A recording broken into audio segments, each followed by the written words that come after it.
tout le monde, aujourd'hui on se retrouve pour une deuxième vidéo. Je vais commencer par vous commenter deux parties avec un deck Hakim. Donc la première partie c'est une partie contre CUCU qui joue des Leb. Donc la partie est un tout petit peu accélérée histoire de rendre la chose un peu plus sympa. Donc je fais un start assez classique en posant le Rakshasa. Lui il me met le lacérateur, donc jusque là rien d'exceptionnel. Et je décide donc de pas me mettre en face du lacérateur, de mener un peu l'agression. Alors c'est discutable, hein, j'aurais pu me mettre en face avec la 2-0-4, mais j'avais pas envie. J'avais envie de jouer un tout petit peu plus, de prendre un peu plus le contrôle du board, parce que j'ai pas mal de créatures dans la main, alors elles valent pas grand chose face aux bêtes inferno. Mais je voulais installer un contrôle de board, enfin en tout cas une présence sur le board avant que le 1 de ressources supplémentaires à chaque tour, vu qu'il n'a pas commencé, ne me submerge. Donc voilà, il fait son taf, hein, il déploie ses bêtes, voilà, il déploie ses bêtes. Donc là, je vais réfléchir pas mal et je vais faire un tour assez moyen. Le problème que j'ai, c'est l'event qui est ici. J'ai vraiment un gros problème parce que, enfin l'event, donc le truc qui donne +1/+1 au démon. Parce que du coup, peu importe ma solution, peu importe mes plays, ça va vraiment m'handicaper. Donc là, je vais faire un play en mode je prie, hein, grosso modo. Je sais que j'ai un stun shield dans la main. Là, tout ce que je veux, c'est setup une nuée. C'est pour ça que vous m'avez vu taper la mandeuse derrière. Je tapais la mandeuse, je tue le lurker, et là, je me setup pour une éventuelle nuée, parce que je me dis que j'ai pas grand chose à faire d'autre. La petite inversion, c'est pour éviter le coup de je frappe avec mon maniaque de 1-2, puis avec le lacérateur, et je t'enlève une carte. C'était un petit peu violent.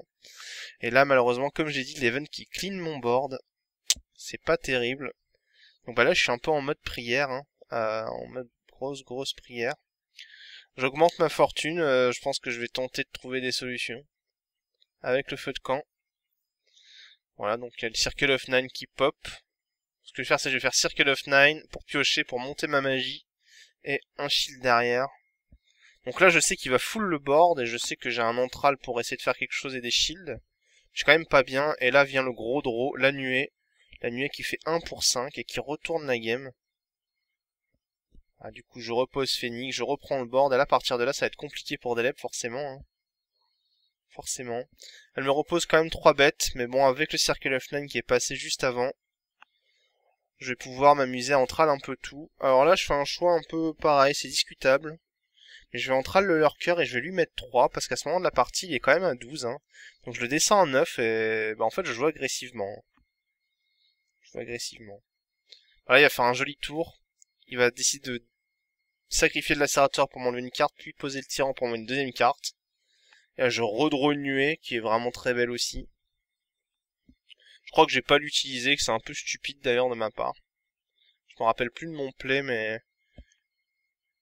je pense que c'est pas un play génial. Oui, c'est ça. En fait, je vais frapper. Là, je vais vraiment grid. Vous allez voir. Je vais vraiment grid. Je vais me dire, ouais, la nuée, je peux la placer, mais est-ce que j'ai vraiment envie de la placer? Enfin bref, je tergiverse vraiment pour rien. Bref, beaucoup de grid. Je me suis dit, bon, allez, je vais l'agresser. Je vais essayer de bait une plus grosse nuée encore. Ça peut passer. Au pire, il a un seul trait de feu, selon vous allez voir. Il n'en a pas qu'un des traits de feu. Il va en piocher 2. Et du coup, il va me mettre 7 sur le tour. Hein, pour me faire passer à 2. Donc clairement un play assez risqué de ma part. Trop risqué. C'était beaucoup trop risqué. Hein. Ça aurait pu tourner bien plus mal encore. Il aurait pu me tuer sur le tour. Par exemple avec un hold des tourments dans sa main. Ça me tuait. Donc vraiment pas terrible. Vraiment pas terrible. Donc du coup il remet sur le board. Bon là ce qui va se passer c'est qu'il va prendre la nuée. Hein. C'est qu'il aurait dû arriver au tour d'avant. Ça va me permettre de le descendre encore au niveau des points de vie à 5. Je pose mon shield parce que je me dis oula je suis à 2, un tral c'est vite arrivé. Et je repop le board. Avec un phénix. Ok, donc là il pioche 2 bêtes, là c'est compliqué pour lui hein, quand même. Il y a un shield sur table, il y a 3 bêtes, et là il top deck, héros de la fatalité. Ce qui est plutôt un bon draw on va dire. Hein. Ce que j'allais dire c'était compliqué pour lui, mais oui en effet, s'il prend le héros, c'est plus la même. Alors là je vais m'emmêler un peu les pinceaux, je vais dire récolte, non, puis après je dis non, en fait je vais entral le tral. Je vais subjuguer le serviteur de la haine, ça semble bien meilleur. Récolte d'Amsa, je prends aucun risque, je sauvegarde mon shield.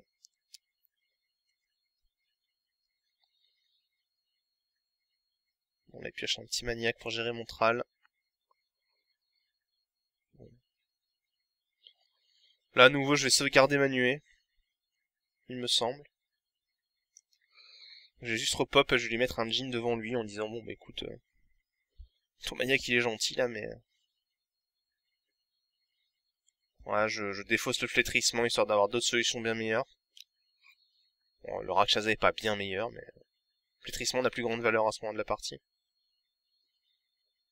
Il reprend un trait de feu. Il me vire la nuée de ma main avec le haul. Il repop le board. Bon bah là je vais perdre mon shield. Je perds mon shield à ce tour-ci. Hein. Alors là je vais faire, vous allez voir, une magnifique intuition des arcanes. Et là je vais me débarrasser de son tral. Tout de suite. Pour éviter les surprises. Donc intuition des arcanes sur trait de feu. C'est pas ouf, mais là ça s'imposait. Donc je le mets donc à 1 point de vie. Un petit point de vie. Et il ne va pas trouver de solution et mourir sur le tour d'après. Donc une game où j'ai fait pas mal, j'ai été vraiment très greedy sur le coup du double trait de feu, excusez-moi. Ça aurait pu vraiment se retourner contre moi. Après j'ai bien tenu, le jeu s'est bien comporté. Il y a eu le top deck de la nuée surtout, hein, parce que si je top deck pas la nuée c'est un peu compliqué. Mais bon en règle générale, un compte d'élèves, si vous prenez pas une nuée dans la partie, c'est compliqué. Donc bon. Alors, j'étais à 2, je l'ai mis à 1 au tour d'après, excusez-moi. Il est à 1. Là c'est fini. De toute façon ça fait 2-3 tours que c'est plus ou moins fini. Le héros de la fatalité lui a redonné une chance, mais ça n'a pas suffi.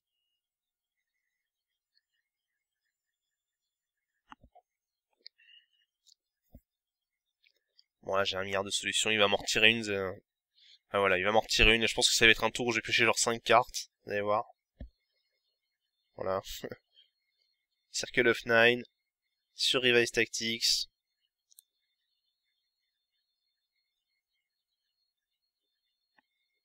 Sur Circle of Nine. Et là je drop la solution avec la nuée d'insectes pour le terminer. Voilà, donc ça c'était donc la première game contre un jeu rush. J'ai décidé de vous présenter ce deck Hakim contre un autre type de jeu, un jeu un peu plus contrôle. Donc je vais vous montrer un replay contre un Seria, donc un Seria à 1600 à peu près. Une game où je fais pas de sortie champagne, une game on va dire un peu classique, de tournoi suisse. Donc un premier tour où je mets un Scholar, j'épure un peu mon deck des faibles drops. Voilà, j'ai pas une main folichon. Hein. Alors ce que je vais faire, c'est voilà, je vais utiliser la Night tout de suite pour créer du card advantage, puisque de toute façon je joue contre Seria, donc je veux faire du card advantage. Et je temporise à 2-1-3 là-haut, je protège mon Scholar. On lui joue classiquement avec un vampire aussi, je vous dis une game on ne peut plus classique pour le moment. Je lui mets 1, je me pose sur le board. J'ai pas vraiment de soucis à ce moment-là à me faire. Hein.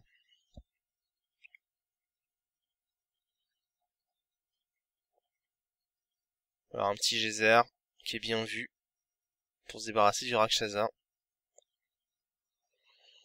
Voilà, j'ai beaucoup de solutions. Du coup, là, je suis très très vite à 6 de magie. À partir du tour prochain, s'il me vire pas mes bêtes, je peux commencer les entrales.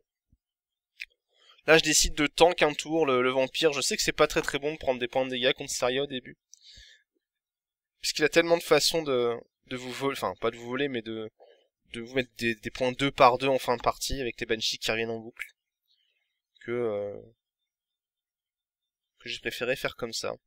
Alors ce qui est assez marrant, c'est qu'il a bougé son vampire, je vous avoue que je ne sais pas trop pourquoi. Mais bon, c'était son choix. Donc là, je lui vole son gardien des tombes. Chose importante, quand je vois le gardien des tombes, je sais qu'il joue au suaire. À partir de là, je dis, ok, il faut vraiment que je fasse attention à ban son cimetière si je le peux.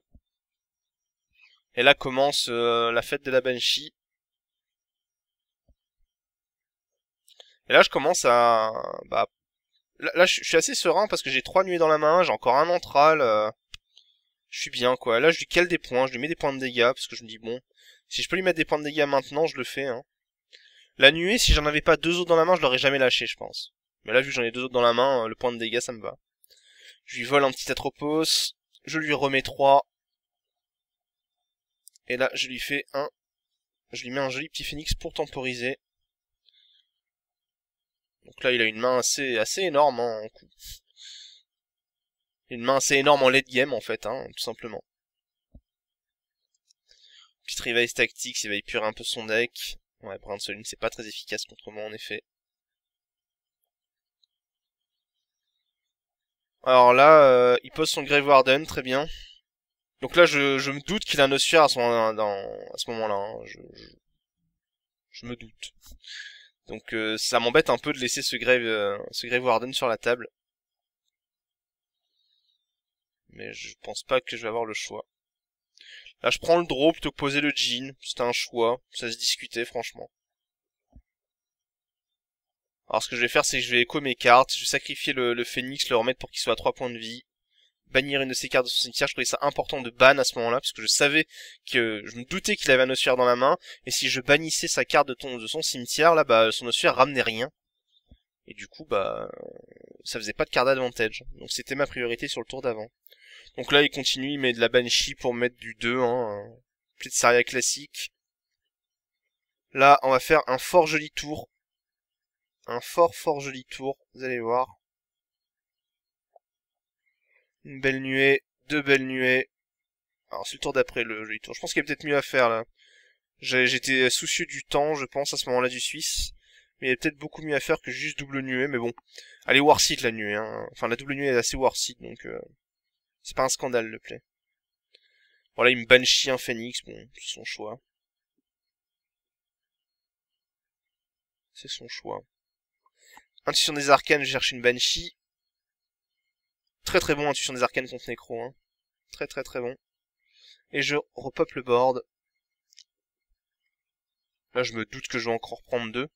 Mais en fait, non. Enfin, je pensais que j'allais prendre 2, mais en fait, non, à voir. Et il refait Atropos. Bah voilà, si je reprends 2, c'est ça. Le play classique. La récolte d'âme en haut. Alors là, je fais un misplay, en plus, hein. Parce que j'ai pas... J'aurais dû poser une Nure avant pour piocher, quand même, sur la récolte d'âme. Bon, petit misplay. Enfin, gros misplay, en fait, même. Donc la Nure qui me permet de jouer le Djinn après pour rien. Et mon adversaire qui surend. Donc voilà, deux parties plutôt rondement menées. Alors ce que je vous propose, c'est là, je vous montre un petit peu le deck que j'ai utilisé, le deck Hakim, hein. Donc les 3 Scholar, 3 Rakshasa, 3 Tuteurs, 3 Sharpshooter, un Phoenix, les 4 gros Rakshasa, je crois que j'en ai mis 3 mais en fait il y en a 4, une petite erreur. Les 4 Djinns parce que c'est un peu trop fort, Djinns, vous allez les voir après, les 2 uniques, et puis un panel de sorts assez classique. Alors ce que je vous propose là, c'est en musique, vous allez pouvoir voir des sorties assez sympathiques de ce Hakim. J'espère que ça va vous plaire, j'espère que ça va vous donner envie de le jouer, de le tester. Et puis voilà.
Voilà, alors pour conclure un petit peu cette vidéo, je vous remets une dernière fois la decklist de ce Hakim.